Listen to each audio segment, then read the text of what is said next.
مرحبا بكم في قناة أمجد عايد.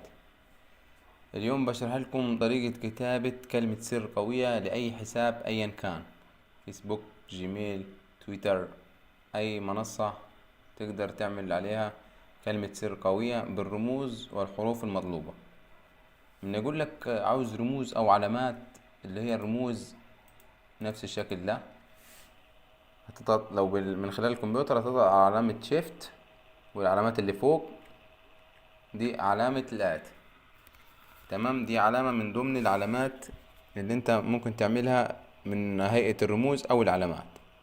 تمام، مثلا هنغير العلامة نخليها علامة تانية زي العلامة دي بالشكل ده برضو، دي علامة او رموز. طب دلوقتي هو عاوز حرف كابتر وحرف سمول. يعني ايه؟ يعني تكتب حرف انجليش اتش مثلا، نخليه كابتر، بعد كده اتش سمول. تمام، اي حرف طبعا، يعني انت ممكن تعمل حرف تاني سمول، يعني مثلا حرف كي او حرف ال مثلا، ده حرف سمول. تمام، بعد كده عاوز منك ارقام، تكتب علامة، يبقى الاول رمز، بعد كده حرف كابتر، وبعد كده حرف سمول، بعد كده ارقام. ممكن تكتب من 1 ل8 ارقام، تكتب اي ارقام زي الشكل ده. هيجي معاك او هيظهر معاك الرمز او كلمة السر ده، هيظهر معاك كلمة سر قوي.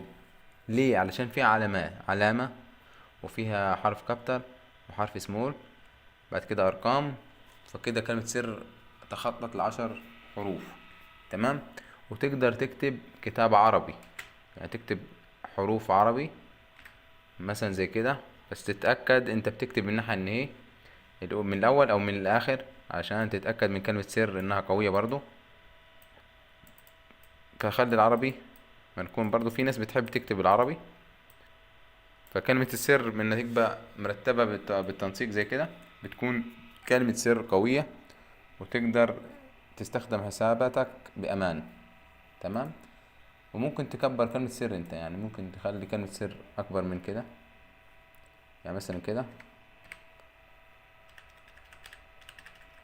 وممكن تكتب نفس اللي انت كتبته بالاول، مثلا علامات زي كده، وتكتب تاني كابتر وسمول مثلا كده اهو. وكده كلمة السر دي قوية 100%، تقدر تنزلها على اي يعني تواصل اجتماعي او مواقع او برنامج او تيك توك، الحاجات اللي هي بتطلب كلمة سر وانت عاوز تحفظها، يعني مش عاوز اي حد يقدر يستخدمها. تمام، لو عجبك الشرح ما تنساش تعمل لايك للفيديو واشتراك للقناة وتفعيل زر الجرس علشان يصلك كل جديد ومفيد، والى اللقاء في شرح اخر.